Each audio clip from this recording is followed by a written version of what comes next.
2 Kings chapter 23, verse 31 through verse 37. Jehoahaz was 23 years old when he became king, and he reigned in Jerusalem 3 months. His mother was Hamutal, the daughter of Jeremiah from Libnah. He did what was evil in the Lord's sight, just as the ancestors had done.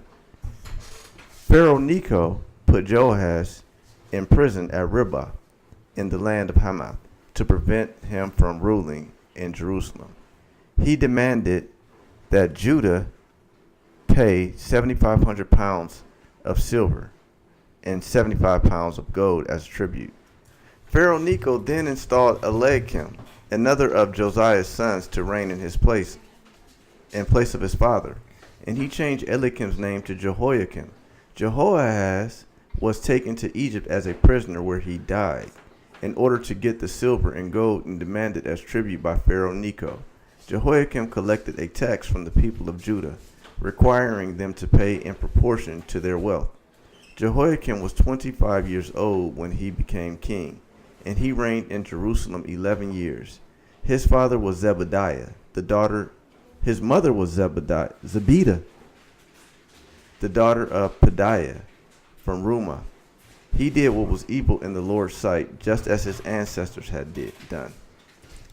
2 Kings chapter 24. During Jehoiakim's reign, King Nebuchadnezzar of Babylon invaded the land of Judah.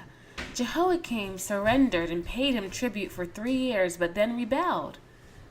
Then the Lord sent bands of Babylonian, Aramean, Moabite, and Ammonite raiders against Judah to destroy it, just as the Lord had promised through his prophets. These disasters happened to Judah because of the Lord's command.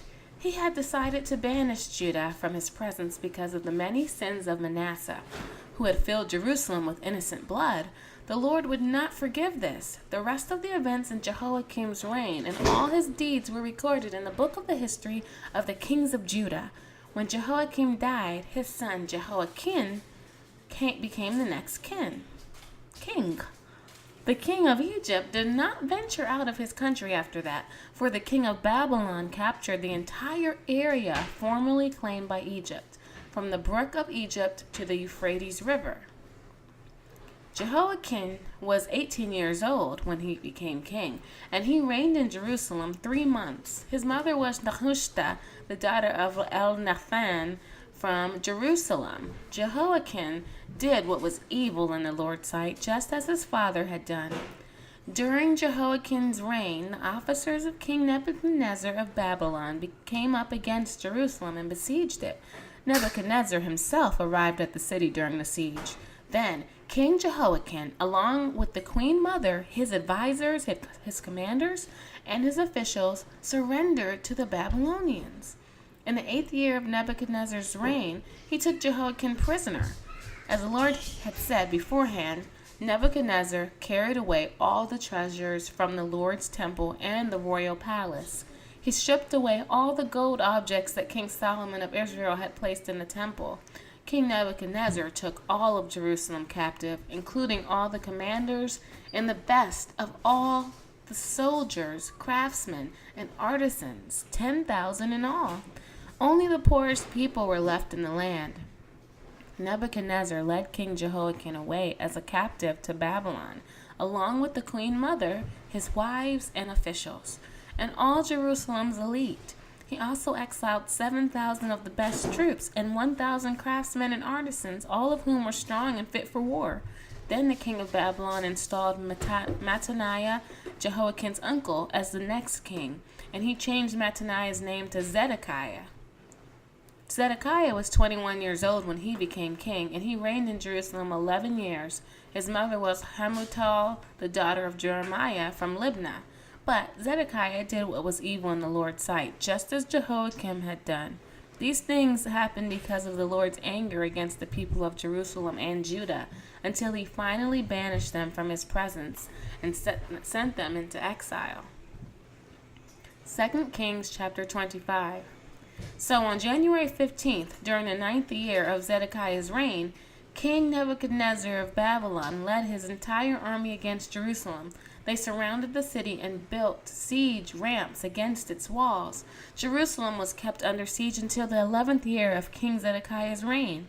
By July 18th, in the 11th year of Zedekiah's reign, the famine in the city had become very severe, and the last of the food was entirely gone. Then a section of the city wall was broken down. Since the city was surrounded by the Babylonians, the soldiers waited for nightfall and escaped through the gate between the two walls behind the king's garden. Then they headed toward the Jordan Valley. But the Babylonian troops chased the king and overtook him on the plains of Jericho, for his men had all deserted him and scattered. They captured the king and took him to the king of Babylon at Riblah, where they pronounced judgment upon Zedekiah.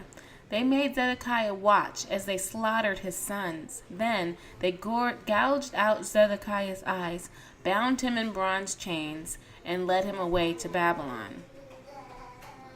On August 14th of that year, which was the 19th year of King Nebuchadnezzar's reign, Nebuzaradan, the captain of the guard and an official of the Babylonian king, arrived in Jerusalem.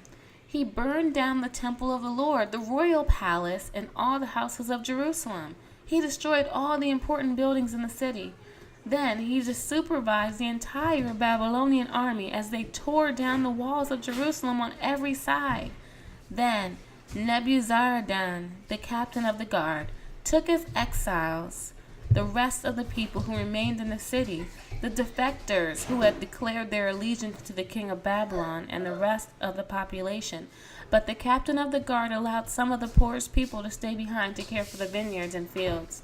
The Babylonians broke up the bronze pillars in front of the Lord's temple, the bronze water carts, and the great bronze basin called the sea, and they carried all the bronze away to Babylon. They also took all the ash buckets, shovels, lamp snuffers, ladles, and all the other bronze articles used for making sacrifices at the temple.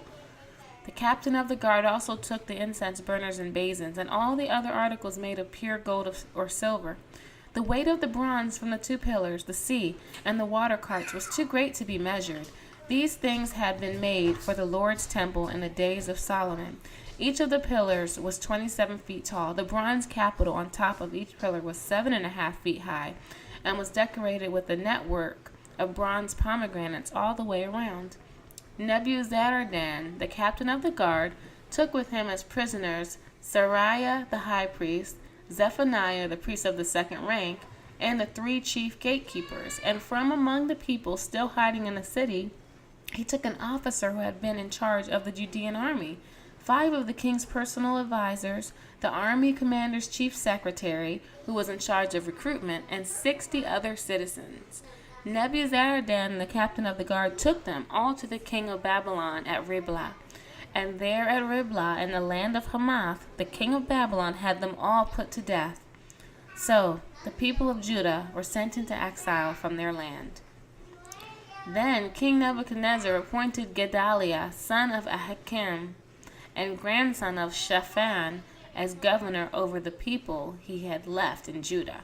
When all the army commanders and their men learned that the king of Babylon had appointed Gedaliah as governor, they went to see him at Mizpah. These included Ishmael, son of Nethaniah, Johanan, son of Kareah, Seraiah, son of Tanhumeth, the Netophathite, Jezaniah, son of the Maccathite, and all their men. Gedaliah vowed to them that the Babylonian officials meant them no harm. Don't be afraid of them. Live in the land and serve the king of Babylon, and all will go well for you, he promised. But in mid-autumn of that year, Ishmael, son of Nethaniah and grandson of Elishama, who was a member of the royal family, went to Mizpah with 10 men and killed Gedaliah. He also killed all the Judeans and Babylonians who were with him at Mizpah. Then all the people of Judah, from the least to the greatest, as well as the army commanders, fled in panic to Egypt, for they were afraid of what the Babylonians would do to them. In the 37th year of the exile of King Jehoiakim of Judah, evil Merodach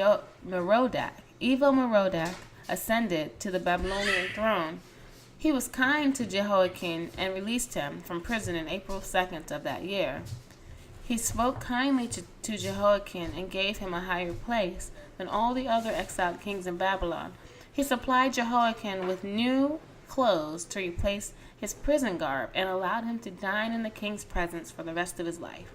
So the king gave him a regular food allowance as long as he lived. Acts chapter 22, verse 13 through chapter 23, verse 10. After I returned to Jerusalem, I was praying in the temple and fell into a trance. I saw a vision of Jesus saying to me, "Hurry, leave Jerusalem, for the people here won't accept your testimony about me." "But Lord," I argued, "they certainly know that in every synagogue I imprisoned and beat those who believed in you. And I was in complete agreement with when your witness Stephen was killed. I stood by and kept the coats they took off when they stoned him. But the Lord said to me, 'Go, for I will send you far away to the Gentiles.'" The crowd listened until Paul said that word. They all began to shout, "Away with such a fellow! He isn't fit to live!" They yelled, threw off their coats, and tossed handfuls of dust in the air. The commander brought Paul inside and ordered him, lashed with whips, to make him confess his crime. He wanted to find out why the crowd had become so furious.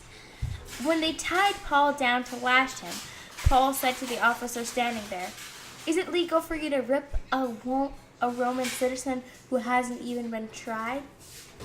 When the officer heard this, he went to the commander and asked, "What are you doing? This man is a Roman citizen."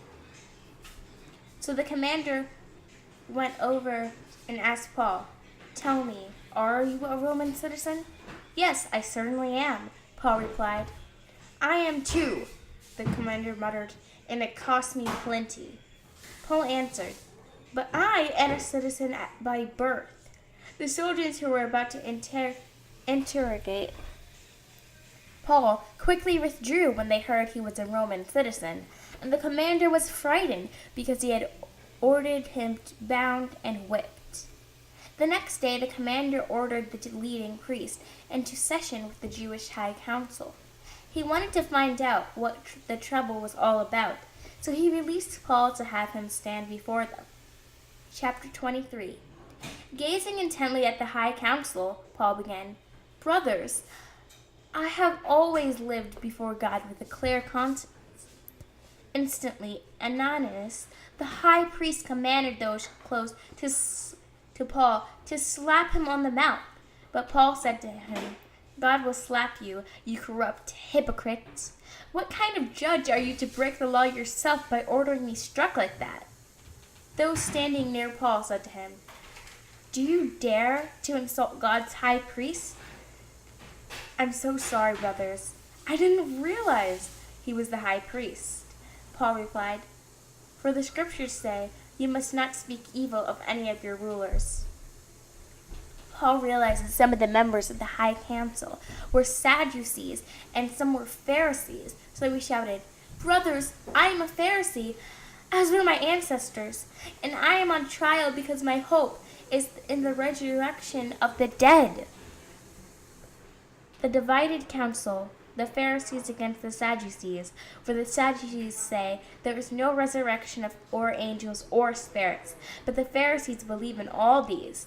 So there was a great uproar. Some of the teachers of religious law who were Pharisees jumped up and began to argue forcefully. "We have nothing wrong with him," they shouted. "Perhaps a spirit or an angel spoke to him."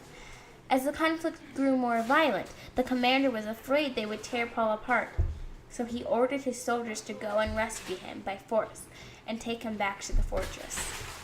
Psalm chapter 2. Why are the nations so angry? Why do they waste their time with futile plans?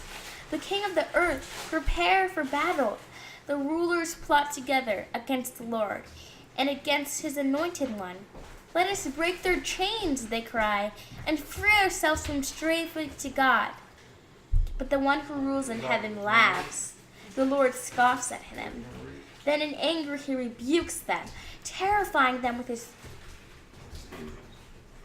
fury. For the Lord declares, "I have placed my chosen king on the throne, in Jerusalem on my holy mountain." The prince proclaims the Lord's decree. The Lord said to me, "You are my son. Today I have become your father. Only ask, and I will give you the nations as your inheritance, the whole earth as your possession. You will break them with an iron rod and smash them like clay pots. Now then, you kings, act wisely. Be warned, you rulers of the earth. Serve the Lord with reverence fair, and rejoice with trembling.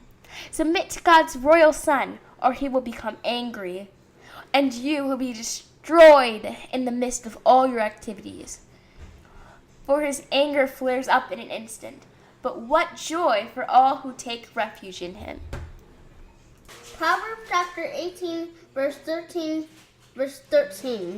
Spouting off before listening to the facts is both shameful and foolish.